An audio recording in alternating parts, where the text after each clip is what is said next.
आप देखें अम्बेडकर निवासी एक कलाकार जो की आवाज अम्बेडकर परिवार टीवी को लाइव के परिवार बुद्ध और उनका धर्म डॉक्टर बाबा साहेब अम्बेडकर द्वारा लिखित इस ग्रंथ का अनुवाद डॉक्टर भदंत आनंद कौशल्या ने किया है। आज का पाठ है सद्धर्म क्या है। सद्धर्म के कार्य मन के मैल को दूर करके उसे निर्मल बनाना, मन में शुद्ध विचारों से जीवन को सुखी बनाना। एक समय जब भगवान बुद्ध सावरती में विहार कर रहे थे तो कौशल राज प्रसेनजीत अपने रथ से उतरकर अत्यंत श्रद्धा भाव से वहां आया जहां तथागत ठहरे हुए थे। उसने तथागत गौतम बुद्ध को आमंत्रित किया कि वे दूसरे दिन नगर में पधारें, उसका आतिथ्य स्वीकार करें और अपने महान व्यक्तित्व और सिद्धांत का दर्शन कराएं ताकि लोग उनमें आस्था स्थापित कर सकें। भगवान बुद्ध ने स्वीकार किया। दूसरे दिन भिक्षु संघ सहित उन्होंने नगर में प्रवेश किया और नगर के चौराहों से गुजरते हुए वे निश्चित स्थान पर पहुंचे और वहां विराजमान हो गए। भोजन करने के पश्चात राजा की प्रार्थना पर भगवान बुद्ध ने 4 राजमार्गों के बीच उस खुली सभा में धम्मोपदेश आरंभ किया। उस समय उनका प्रवचन सुनने वाले बहुत से लोग थे। उस समय उनके श्रोताओं में 2 व्यापारी भी थे।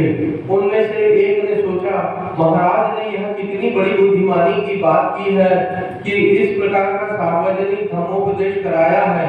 वे उपदेश कितने व्यापक हैं और ये उपदेश कितने गहरे हैं। दूसरे ने सोचा, भगवान ने यह क्या मूर्खता की है कि इस प्रकार महाराज ने यह क्या मूर्खता की है कि इस प्रकार इस आदमी से उपदेश दिलवाने के लिए इसे यहाँ लाए हैं। जिस प्रकार एक बछड़ा अपनी माँ के पीछे पीछे उस गाड़ी से बंधा हुआ चलता है जिससे वह गाय खींचती है, उसी प्रकार यह बुद्ध राजा से बंधा हुआ है। दोनों व्यापारी नगर से निकलकर एक सराय में पहुंचे जहां दोनों साथ साथ ठहरे। सुरापान करते समय जो भला व्यापारी था उसे उन चातुर महाराज देवताओं ने सुरक्षित रखा जो संसार पर दृष्टि रखते हैं। इसके विपरीत दूसरे को किसी दुष्ट वर देवता ने तब तक पीते रहने की प्रेरणा दी जब तक वह नशे में और नींद में बेहोश नहीं हो गया। वह सराय के पास ही सड़क पर पड़ा था। प्रातःकाल जब व्यापारियों की गाड़ियां वहां से चली तो गाड़ीवान यह नहीं देख पाए कि सड़क के बीचों बीच आदमी पड़ा है और वह आदमी गाड़ी के पहियों के नीचे कुचल कर मर गया। दूसरे व्यापारी के एक दूर देश में पहुंचने पर एक पवित्र घोड़े के घुटने टेकने के परिणाम स्वरूप उसे देश का राजा चुन लिया गया और उसे सिंहासन पर बैठाया गया। इसके बाद इन घटनाओं की विचित्रता पर विचार करके वह लौट आया। तब उसने भगवान बुद्ध को आमंत्रित किया कि वे उसकी जनता को उपदेश दें। इस अवसर पर तथागत ने उस दुष्ट हृदय व्यापारी की मृत्यु का कारण बताया और दूसरे व्यापारी के ऐश्वर्य के बारे में बताया जिसने बुद्धिमानी से विचार किया था। और तब तथागत ने आगे यह कहा, मन ही सबका मूल है, मन ही मालिक है, मन ही कारण है। यदि व्यक्ति के मन में दूषित विचार होते हैं तो उसकी वाणी भी दूषित होती है, कार्य भी दूषित होते हैं और पाप कर्म के परिणाम स्वरूप दुख उस आदमी के पीछे पीछे ऐसे हो लेता है जैसे गाड़ी के पहिए खींचने वाले बैल के पीछे पीछे चलते हैं। मन ही सबका मूल है, मन ही शासन करता है, मन ही योजना बनाता है और सफलता लाता है। यदि व्यक्ति के मन में शुद्ध विचार होते हैं तो उसकी वाणी शुद्ध होती है, उसके कर्म शुद्ध होते हैं और ऐसे कर्म के परिणाम स्वरूप सुख आदमी के पीछे पीछे ऐसे हो लेता है जैसे वस्तु या व्यक्ति का कभी साथ न छोड़ने वाली छाया।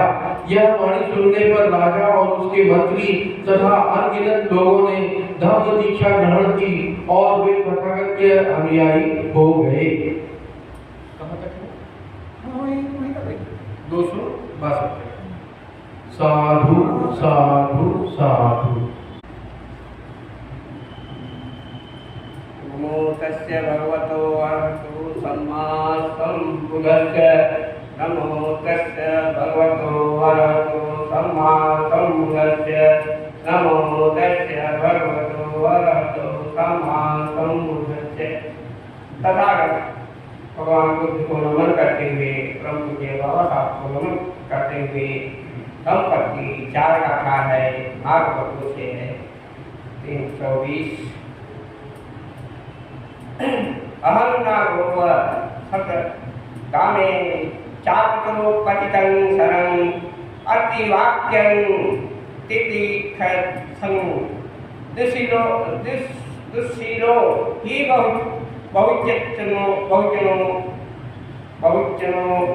जैसे युद्ध में हाथी धनुष से गिरे बाण को सहन करता है, वैसे ही मैं कटु वाक्यों को सहूंगा, क्योंकि संसार में दुर्जन बहुत है। ददंत नयंती समति दंत राजभीराहु हति दंतो सेठो मनुष्यो योति वाक्यं टिकथक्ति। शिक्षित हाथी को युद्ध में ले जाते हैं, शिक्षित हाथी पर राजा चढ़ता है। मनुष्यों में शिक्षित मनुष्य श्रेष्ठ होता है, जो कटु वाक्यों को सह सकता है। वरा असतरा गंता आजानीय सिंहवा कुंजरा च महानागा अक्कदंता तथो वरम। खच्चर अजानीय अच्छे क्षेत्र के सिंधी घोड़े और महानाग हाथी शिक्षित होते हो तो श्रेष्ठ है। आदमी शिक्षित हो तो इन सबसे श्रेष्ठ है। न ही एक ही या नहीं गच्छे अगत्तम दिशं यथा सुदंत्रे दंतो गतेन गच्छति।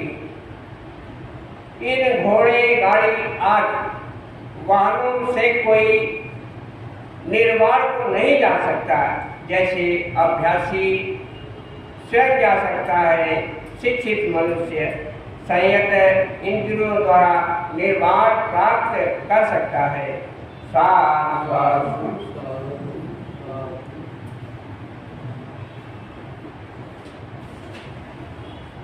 ये हो गई थी गाथा, आगे की बोलने की चाल क्या होता मैं सोच ही रहा था ये पिछले करो 4 गाथाएं इसके आगे वाली करो तो हो गया, तो फिर दोबारा यही पिछले हफ्ते हो आगे की 320 से 324 से 327 24 से ना 24 वाला करना है। आगे की 4 गाथा ये 27 तक है। हाँ ठीक, अब आगे का सही है। ठीक है।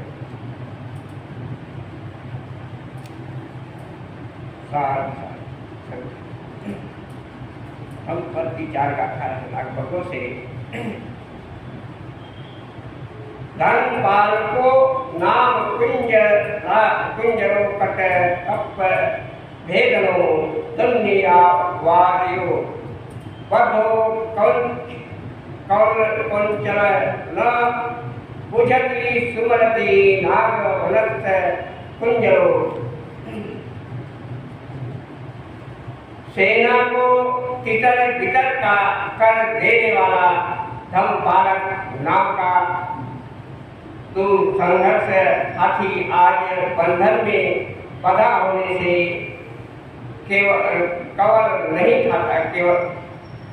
खाता, अपने हाथियों के जंगल की याद करता है। मिद्धि यथा होती मगच्छसो च निधायता संपरिचिताई महावराहो वर निवापो पुनः पुनः कब उन्हें मनो।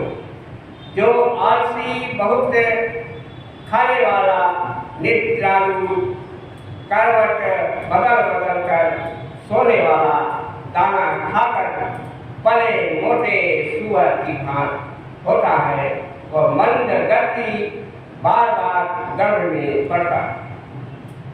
इधर पूरे चित्तम चारी चारिकम एरिच्छक्कम यत्थ कामम यथा सुखम